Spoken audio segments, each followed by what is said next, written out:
A porta é estreita, que vai além da moral. Fica ligado, porque isso não é só Everton, e mais a um... música? Por favor, onde é que começou isso aí? Começou lá atrás, quando eu era pequenininho, minha tia regendo coral, meu pai também trabalhando, regendo coral, e a música veio com a família. Até faço parte de um grupo vocal chamado Louvise, que é o sobrenome meu. Então, assim, por quê? Porque são 6, o projeto inicial eram 6 primos. E hoje, inclusive, ainda constituem 4 e 2 saíram em função diversas, por causa de trabalho, e vieram outras pessoas para somar.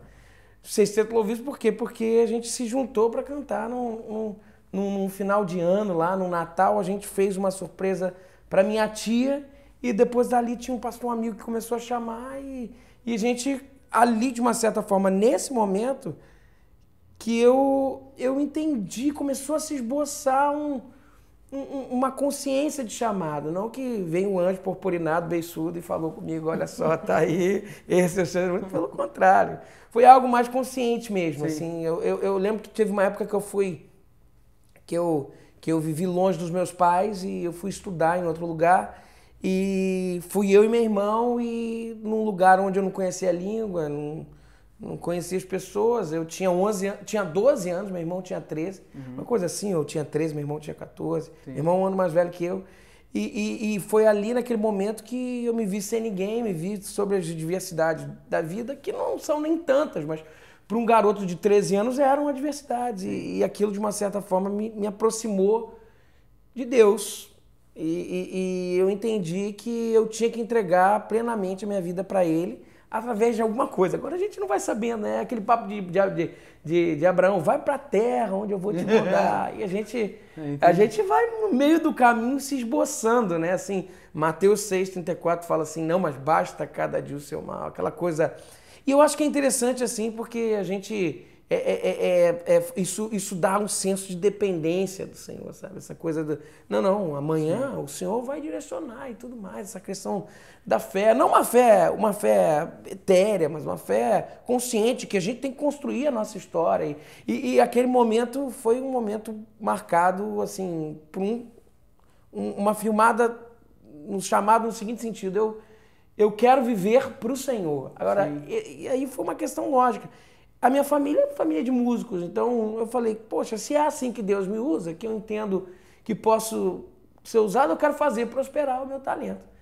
Daí que foi a questão da música entrar na minha vida. Tem uma história muito interessante em relação a isso, porque eu fui para fora para estudar, e fui para fora para estudar para ser piloto de avião, porque a família, por parte do meu pai, é de músico. E por parte da minha mãe, é de piloto de avião. Meu avô foi piloto de avião na primeira turma da Varig, meu tio piloto de avião, meu irmão piloto de avião. E meu irmão, a gente foi pra lá e ele continuou. Pois bem, fui fazer, aquela coisa toda programadinha da vida, sabe? Uhum. Fui fazer aviação, afinal de contas, a música não dá dinheiro, né? Que todo mundo fala.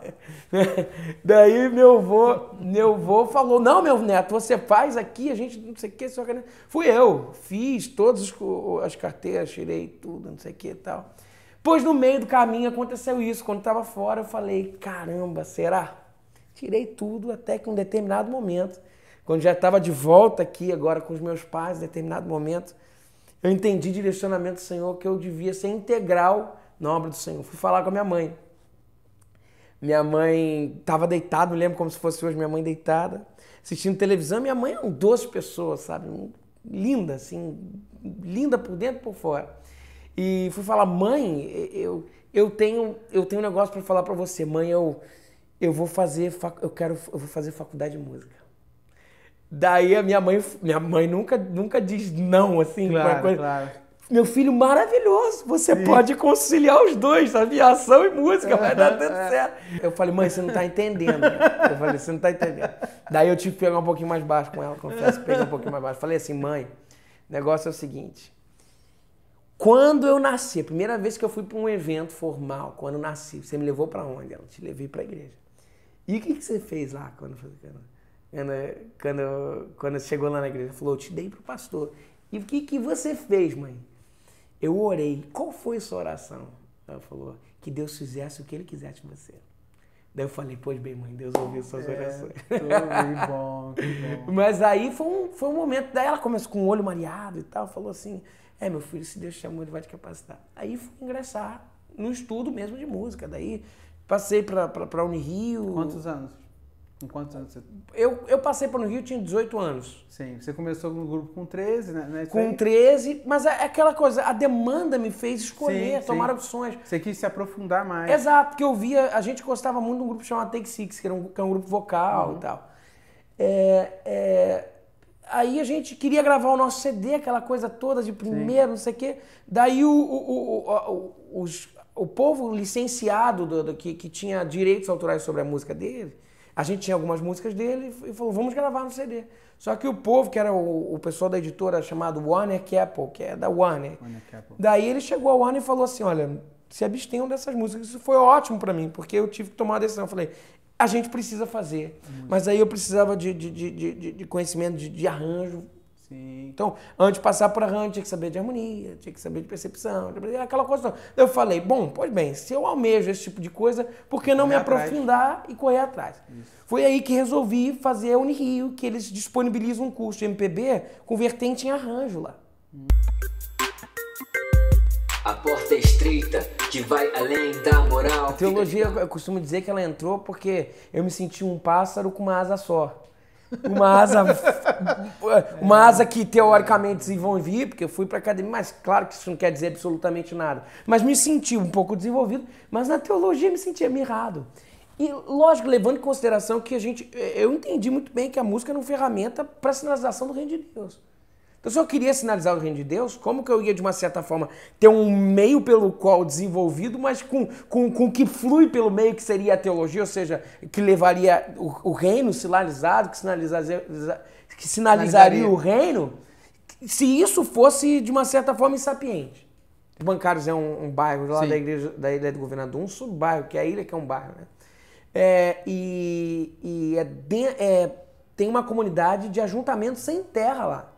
E há 4 anos atrás, uma iniciativa de alguns jovens, que eu era da igreja do Batista lá, e eu também fui nessa leva, a gente começou a gente fez um impacto evangelístico, começou a discipular o povo.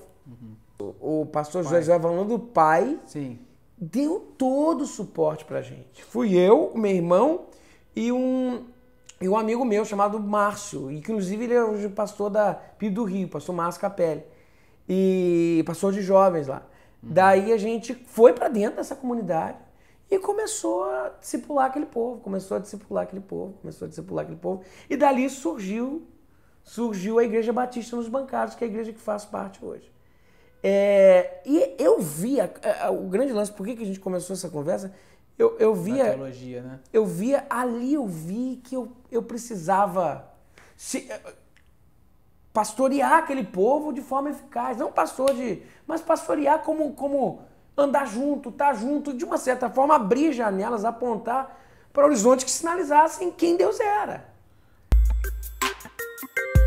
A porta é estreita, que vai além da moral, fica ligado. Dá dinheiro no Brasil ser produtor? O quê? Dá dinheiro no Brasil ser produtor? Rapaz, eu vou te falar, aí vem uma questão muito, muito complicada, porque a gente já começa a entrar na questão do mercado. Existem umas certas panelas, que tem coisas que vão sempre para esse povo. O que, de uma certa forma, não reclamo, não. Não reclamo porque a gente tem afinidades, por exemplo. Eu tenho afinidade com certas pessoas que gostam de trabalhar do lado. Tem pessoas que têm afinidade com essas pessoas. Fala das pessoas que você já trabalhou, senão não vai... Eu trabalhei cantando ou fazendo algum tipo de trabalho, tocando com Davi Fantasinha, Zaf Boba, Cristina Mel... Quem mais? No meio secular, daí eu trabalhei em musicais, que eu acho que eu comecei a ir para essa praia do meio secular. E olha, eu vou te confessar, eu gosto demais, cara. Gosto demais. Aí eu comecei, que aí foi a lacuna, que como arranjador vocal eu pude preencher. Trabalhar com musicais. Aí musicais que, de uma certa forma, caminharam super bem. Então, vamos supor, eu acabei dirigindo e fui professor de alguns cantores que, de uma certa forma, tomaram fama no meio secular. Por exemplo, a última finalista do The Voice, a Kézia Estácio. A outra finalista também do The Voice, que foi a Thalita Pertuzati. Daí a gente estrelou um musical chamado Som da Motal. Um musical que A gente ganhou prêmios, indicações para prêmios, como melhor musical produção nacional da revista Veja. Você mesmo com o Louvise foi candidato Com o Louvise a gente foi indicado a 2 categorias no Troféu Talento, como melhor grupo vocal e como melhor... rapaz, faz um tempo isso, mas o álbum foi indicado, eu acho que como melhor produção ou revelação, alguma coisa assim. Entendi. Foi alguma coisa assim. Tá, aí voltamos ao mercado, aí você já falou, galera, que você já teve a oportunidade de trabalhar, de preparar. Você como você cantor, você já se apresentou, além do Louvise, com uma galera secular? Você como back vocal, por exemplo? Olha, eu nunca quis. Não por nada, não tem nada com quem faça não. Mas é porque, de uma certa forma, isso me tiraria... Porque eu entendia que a música é uma ferramenta para eu sinalizar o reino de Deus. Eu via que cantando, ou tocando, ou fazendo o que fosse, eu de uma certa forma, que eu acho que esse é um grande problema, e o músico trabalha com isso, ele tem que saber dosar, porque você acaba se fechando num mundo, o que você faz? Você chega em casa para viajar, ou para fazer não sei o que e tal. Isso causa, de uma certa forma, alienação, e eu vejo muitos músicos bipolares nesse sentido, entre aspas, porque são os artistas num palco, mas saem de lá, são outros, totalmente outros. Sabe por quê? Porque primeiro acreditam naquilo que vendem para ele. Aquela coisa do glamour e tudo mais. Segundo, que eles começam a perder relação com a sociedade, relação familiar. Porque pedem, tem que viajar e tudo mais. Desculpa, você acha que um dos segredos para você ter um sucesso profissional na área musical, mas você acha que um dos segredos é a pessoa saber separar quem está pisando no palco, quem está na sua família? Não, sem dúvida. E dá tempo para os dois. Porque esse é um grande problema. Eu tenho vários amigos que se perderam nesse sentido. É saber que o nosso maior ministério, o nosso maior valor é a nossa família. E são relacionamentos. A porta é estreita, que vai além da moral. Fica ligado, porque isso não é só mais um canal. A porta é estreita, então clica portaestreita.com. Fica por dentro do que tá rolando, vai ser maior satisfação, irmão.